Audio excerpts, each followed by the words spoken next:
Assalamualaikum warahmatullahi wabarakatuh. Berita viral pada 16 September 2020, yaitu ketika polisi mendapatkan mayat yang tubuhnya dimutilasi menjadi 11 potongan. Polisi kemudian menemukan mayat tersebut di salah satu apartemen Kalibata City. Pertanyaannya kemudian adalah, siapakah korban yang termutilasi itu? Dan kemudian siapa yang memutilasinya?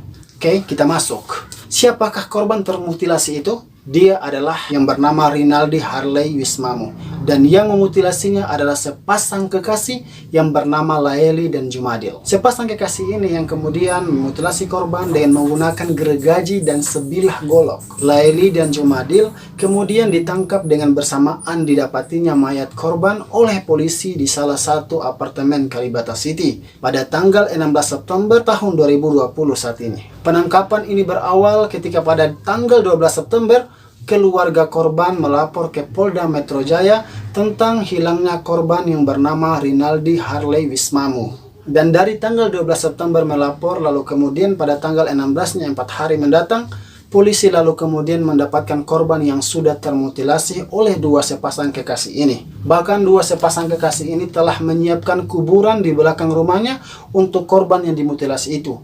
Namun belum sempat niatan keji dari sepasang kekasih itu terpenuhi, kemudian polisi keburu menangkap mereka. Dan mari kita tinggalkan dulu tanggal 12 Septembernya sebagai hari pelapor dan tanggal 16 Septembernya sebagai hari penangkapan.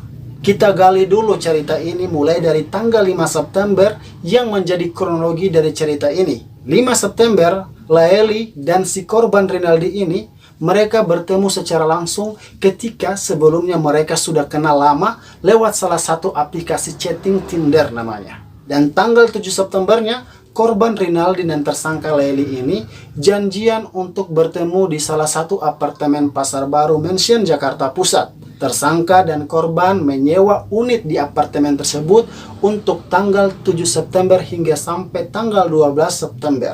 Lalu tanggal 9 Septembernya, tersangka Laeli dan korban Rinaldi masuk ke apartemen tersebut. Tetapi sebelum korban dan tersangka Laeli masuk, kekasih tersangka yaitu Jumadil sudah masuk lebih dahulu. Karena sebelumnya, dua sepasang kekasih ini sudah mengatur strategi. Tersangka Jumadil sebagai yang mengeksekusi, memutilasi korban, dan tersangka Laeli, sang pacar perempuan ini, dia bekerja untuk kemudian merayu sang korban. Nah, ketika tiba di apartemen, tersangka Laeli dan korban berbincang-bincang dan kemudian keduanya ini melakukan hubungan intim. Pada saat itulah tersangka Jumadil ini masuk kemudian memukul korban dengan batu bata sebanyak 3 kali dan menusuknya korban ini sebanyak 7 kali. Kemudian korban tewas. Setelah korban tewas, kedua tersangka menyembunyikan korban di dalam kamar mandi. Nah, karena mereka bingung untuk memindahkan jasad korban, kemudian kedua tersangka ini memutuskan untuk memutilasi korban dengan menggunakan golok dan gergaji. Korban kemudian dimutilasi menjadi 11 potong bagian. Setelah memutilasi korban, kedua tersangka tersebut mengecat ulang tembok apartemen dan spraynya diganti sekalian menghilangkan jejak. Tembok yang di apartemen itu karena berdarah semua. Kedua tersangka ini kemudian lalu memasukkan potongan tubuh korban ini ke dalam 2 buah koper dan 1 buah tas ransel, dan selanjutnya mereka menyewa unit di apartemen Kalibata City untuk kemudian menyimpan jasad korban. Dan setelah membunuh korban, kedua tersangka ini menguras rekening melalui ATM korban yang berisi uang sejumlah 97 juta rupiah.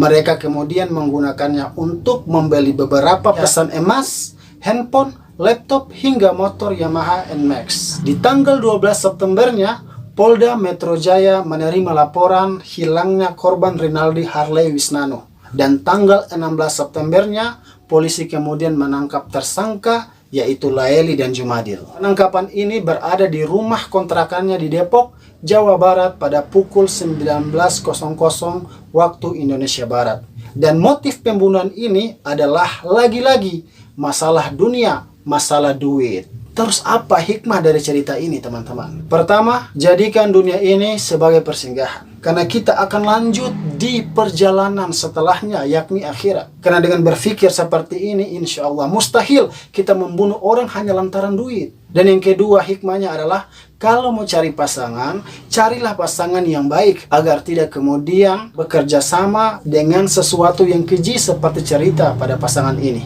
Dan yang ketiga, sebagai cowok, dari cowok untuk cowok, agar hati-hati berkenalan dengan perempuan lewat medsos. Begitupun juga sebaliknya, perempuan hati-hati berkenalan dengan cowok lewat medsos. Jangan sedikit di hi lewat messenger, lewat WA, lalu kemudian baper. Kita nggak tahu kemungkinan apa yang terjadi ke depannya. Bisa jadi ada perencanaan yang mungkin akan serupa dengan kisah sadis ini. Yang awalnya mungkin kenalan lewat chat, tapi ujung-ujungnya juga mutilasi. Itu kan ngeri, bosku. Nah, untuk itu agar lebih berhati-hati. Sekian dari saya, kita akan bertemu di video-video saya selanjutnya. Wassalamualaikum warahmatullahi wabarakatuh.